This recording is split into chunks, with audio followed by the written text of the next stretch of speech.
চীনের ওপর ভর করেই কি ইরান যুদ্ধ থেকে বেরোতে চান ট্রাম্প? একটি বিশ্লেষণাত্মক পর্যালোচনা। ডোনাল্ড ট্রাম্পের দ্বিতীয় মেয়াদে রাষ্ট্রপতির দায়িত্ব গ্রহণের সম্ভাবনা এবং তার ঘোষিত আমেরিকা ফার্স্ট নীতির প্রেক্ষাপটে আন্তর্জাতিক রাজনীতিতে নতুন সমীকরণের ইঙ্গিত মিলছে। বিশেষ করে মধ্যপ্রাচ্যের সংকট, বিশেষত ইরানকে কেন্দ্র করে ওয়াশিংটনের কৌশলগত অবস্থান এখন আলোচনার কেন্দ্রবিন্দুতে।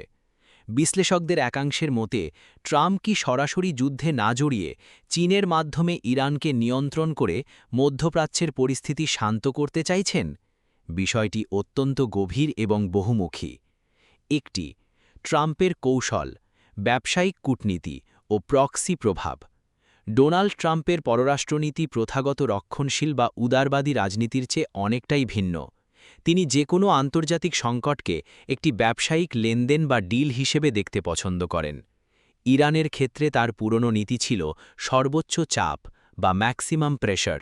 তবে দ্বিতীয় মেয়াদে তিনি সামরিক সংঘাতের চেয়ে অর্থনৈতিক অস্থিরতা এড়াতে চীনের প্রভাবকে কাজে লাগাতে আগ্রহী হতে পারেন।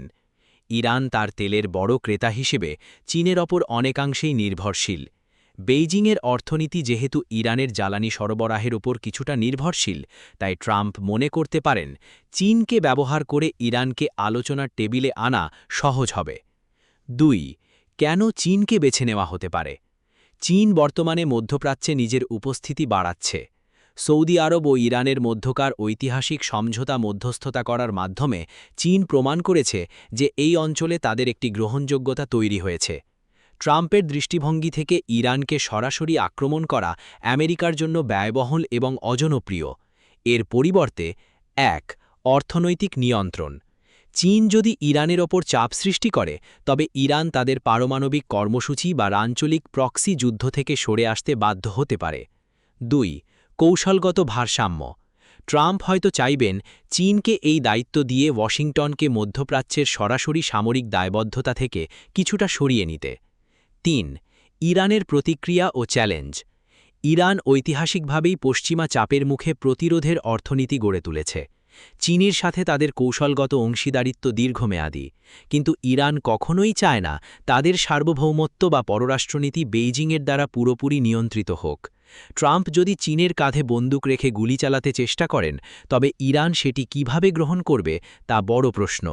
তেহরান সম্ভবত এমন এক ভূরাজনীতি বজায় রাখতে চাইবে যেখানে তারা চীন ও রাশিয়াকে পাশে রেখে আমেরিকার সাথে দর কষাকষি করতে পারে।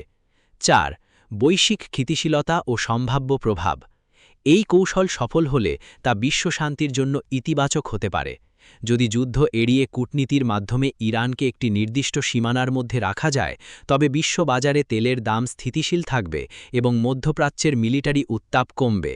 এতে সাধারণ মানুষের জীবনযাত্রা এবং বিশ্ব অর্থনীতিতে স্থিতিশীলতা আসবে।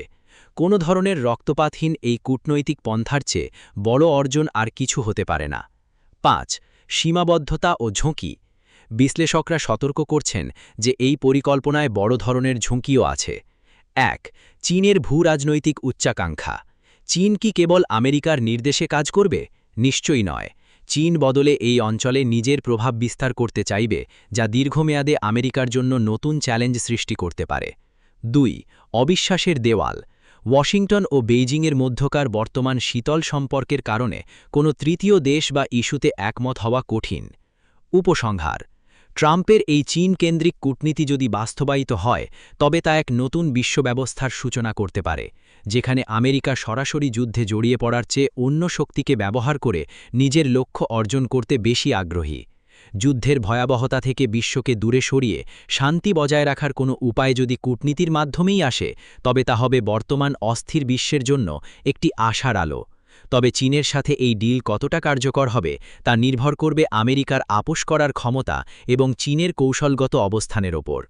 পরিশেষে বলা যায়, যুদ্ধ কোনো সমস্যার স্থায়ী সমাধান নয়।